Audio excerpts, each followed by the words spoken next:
Let's dive into a really confusing and honestly painful experience that so many people face but just can't quite put a name to. It's a type of manipulation that is so incredibly subtle, it doesn't just fool you, it makes you start to question your own sanity. So, picture this. You've worked up the courage to confront someone about something they did that genuinely hurt you. You know what happened. You were there. And they just look at you, totally calm, and say, "It never happened." So you push back a little, you insist. You start laying out the details, trying to ground the conversation in what you know is real. But they just shake their head, maybe even look at you with a little pity, and rewrite the whole event right in front of your eyes. Nope, that's not how it went. And that's when the first little crack appears in your certainty. You start replaying it all in your head, questioning every word, their tone, your feeling. It felt so clear just a minute ago, but they're so sure. And you think, maybe I did misunderstand. This right here is the moment everything flips. That doubt turns inward. And before you even know what's happening, you hear yourself apologizing. Apologizing to the person who hurt you. Not because they proved you wrong, but because they made you feel like you couldn't trust yourself anymore. This whole experience, it has a name. It's called gaslighting. And here's the part that's really wild. It doesn't work best on people who are naive. It's actually most effective on people who are really intelligent. Now, it's so important to get this distinction. A lot of us think gaslighting is just a fancy kind of lie, but it's way deeper than that. You see, a lie just changes the facts, but gaslighting, it tries to change your entire relationship with reality itself. The person isn't just saying, "You're wrong." The unspoken message, the real poison, is if you actually believe that, then your memory is broken, you're unstable, there is something fundamentally wrong with you. And that's the scary part. Once you start to believe that, you don't need them to control you. You start controlling yourself. And this isn't just random, you know? It follows this sneaky little pattern. First, they deny it happened at all. If you keep pushing, they trivialize it, make you feel like you're blowing things out of proportion. And if that doesn't work, they redirect, making your reaction the problem instead of their action. So why on earth does this work so well on thoughtful, analytical people? I mean, shouldn't intelligence be your best defense? Well, here's the paradox. Gaslighting doesn't fight your intelligence. It actually uses it against you, turning your biggest strengths into its greatest weapons. Let's break down the first reason why this is so effective against a smart mind.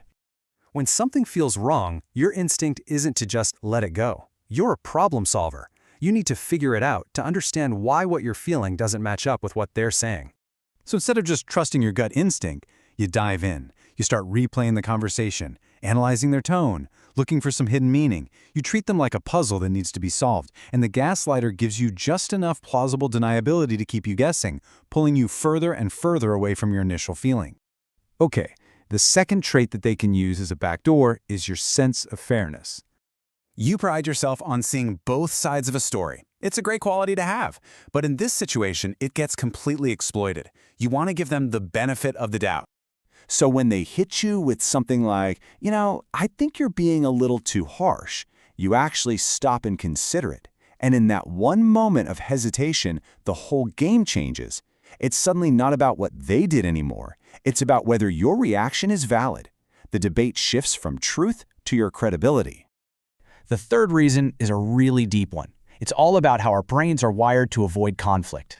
Our minds absolutely hate holding two opposite ideas at the same time. It's called cognitive dissonance, and it's incredibly uncomfortable. So you're holding these two thoughts. This person cares about me, and this person just did something that really hurt me. Your brain just can't sit with that contradiction for long. To get rid of that discomfort, your mind will often take the path of least resistance, the path that causes the least emotional pain. And accepting that someone you care about is manipulating you, that's a very painful path.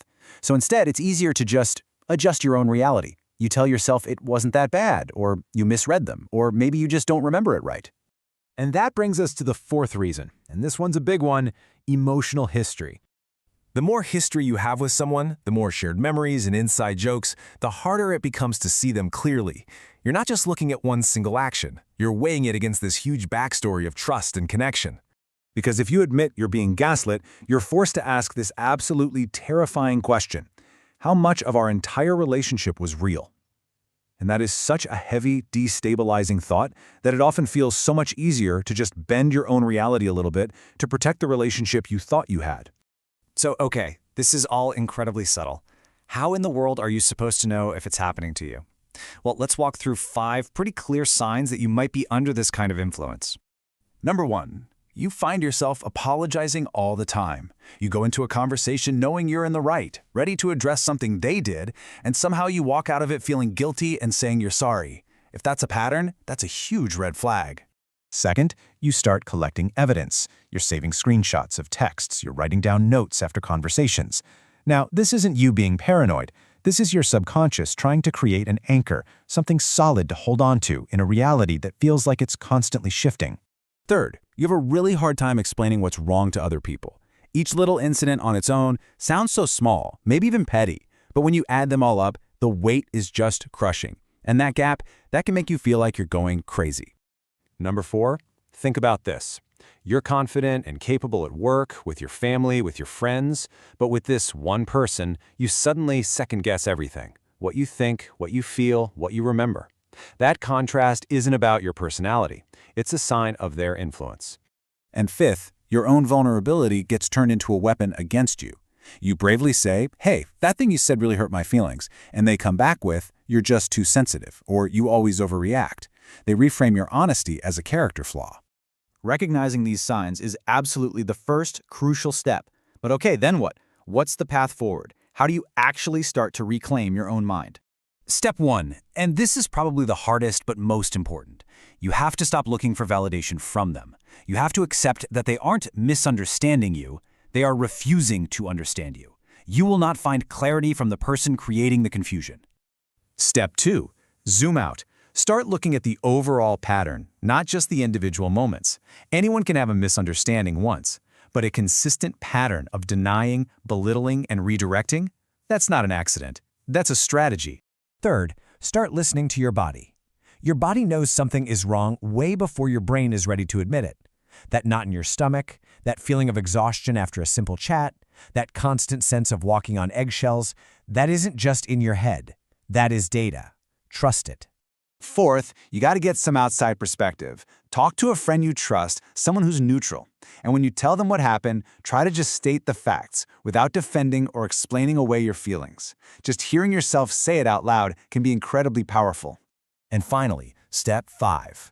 Keep a record. But, and this is key, it's only for you. The point isn't to build a case to prove them wrong.